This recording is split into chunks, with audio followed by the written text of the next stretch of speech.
So, the Marvel Cinematic Universe lost Spider-Man, or at least they almost have. You see, as I'm recording and writing this video essay, Spider-Man is currently outside of the MCU officially, and as things are looking, it doesn't seem like he's going to be rejoining anytime soon. I still have hope, however, because, to be quite honest, I think Sony and Disney both know that will benefit if Peter is a part of this grand universe. Sony will benefit from the Marvel Studios brand name being attached to their product, along with any other character in the MCU in that specific movie, increasing the likelihood that non-Spider-Man fans will see the film, which means the marketing value increases as well. And the benefit for Disney as well, it's right there in front of you guys. I mean, Disney get Spider-Man. On the surface, I'm really upset about this whole debacle and split between the two studios and what this means for the future, but when reanalyzing the situation and the potential this brings for Sony, I thought, this might not be as bad as we first thought. You see, in my personal opinion, the Marvel Cinematic Universe had ended with Endgame, and personally, I don't see the need for it to continue past there. However, obviously, with the amount of money that Marvel movies bring in for good old Mickey, it would be quite absurd for them to stop making them anyway, which no one expected them to, including me. Now, getting to my point, I've said in multiple videos in the past that I'm not going against the MCU for continuing, it's just that all the characters I cared enough about to follow to this grand finale are now gone, apart from one character, which is Spider-Man. Spider-Man is Tony Stark's legacy, the character that Tony lives on through in the MCU, and plus, he's Spider-Man. I don't know if you could tell, but I'm a massive Spider-Man fan. Plus, Spider-Man is literally the biggest superhero in the world. Why would you not see a Spider-Man movie? So anything Spider-Man MCU or not, I will watch. We'll get to the non-MCU part later, but like I was saying earlier, this whole deal between Disney and Sony affects Disney more than Sony because there are a lot of other people with the same mentality as me. Now, this doesn't mean I'm gonna boycott Disney. I'm just not interested anymore. If they're good movies and it seems like they're leading somewhere to another Endgame-like scenario, then I'll happy to come back and watch them again. But as of now, the only character that really seems like they're going anywhere is Peter.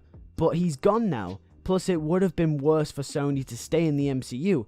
After all, Spider-Man with the recent Spider-Man Far From Home just became a billion-dollar franchise, and for the future MCU movies, Disney wants 50% of the cut. That's $500 million taken away from Sony, as if they didn't make enough money already. I can respect that every studio's ambition is to make as much money as possible, but Disney being greedy like that will do them more harm than good, because now you don't have Spider-Man and you can't market your big budget Avengers team-up films with literally the biggest superhero on the planet.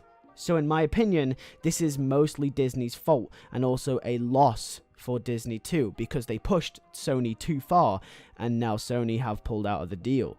But let's get on to why this is a good move for Sony, or why it doesn't really affect them that much. Sony owned Spider-Man. Let that sink in. Here's the thing. Sony have proved they can make great Spider-Man films. In fact, in my opinion, Sony have made the best Spider-Man film, the best film in all of history in Spider-Man 2. That's not all.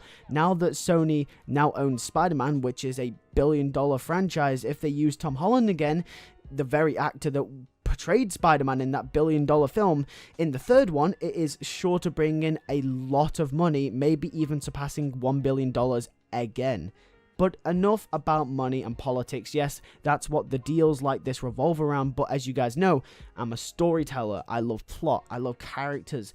I'm not a business executive is what I'm trying to say. Let's look at what's good from this from a storytelling perspective. First of all, it's really not good from a storytelling perspective, if I'm quite honest. If Spider-Man 3 isn't in the MCU, Peter or any of the characters can't mention past events in the MCU, including the Snap. They can't mention characters in the MCU like Tony Stark, which is literally the Uncle Ben figure for Peter in this universe, and that will piss people off. It's almost like they're not acknowledging it.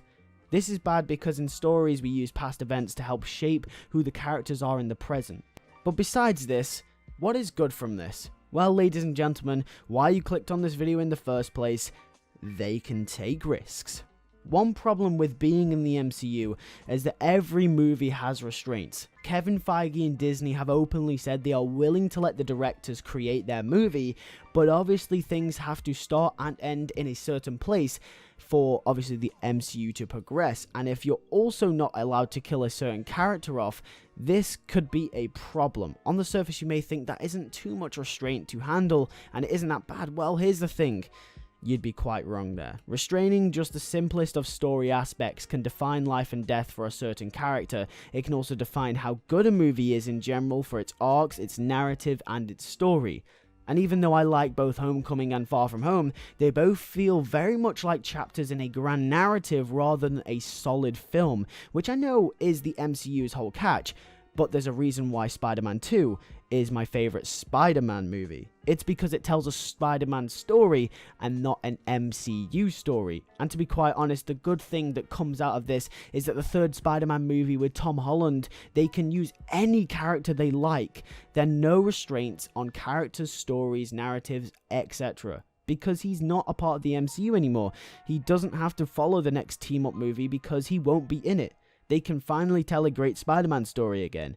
And I think the ending of Far From Home sets that up perfectly anyway, just like I said in one of my recent videos, which is about why the ending of Far From Home is perfect for a third Spider-Man film. If you haven't seen that video, I recommend you go check it out after this one, because I explain why that is, and, well, why it was perfect. But that's pretty much it. There is always a silver lining to these sorts of situations, and I think that if this movie, if out of the MCU, will be good, and will be as good as if it was in the MCU. So maybe even better in some way. Thank you guys for watching this video, and I will see you guys in the next one.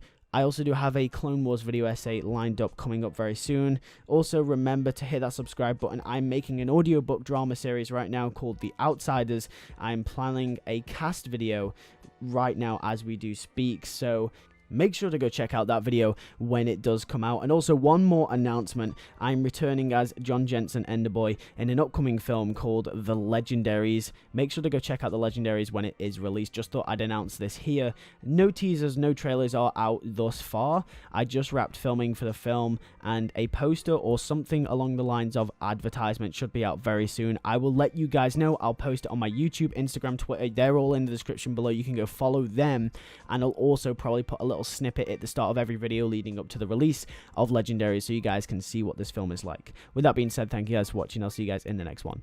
Peace.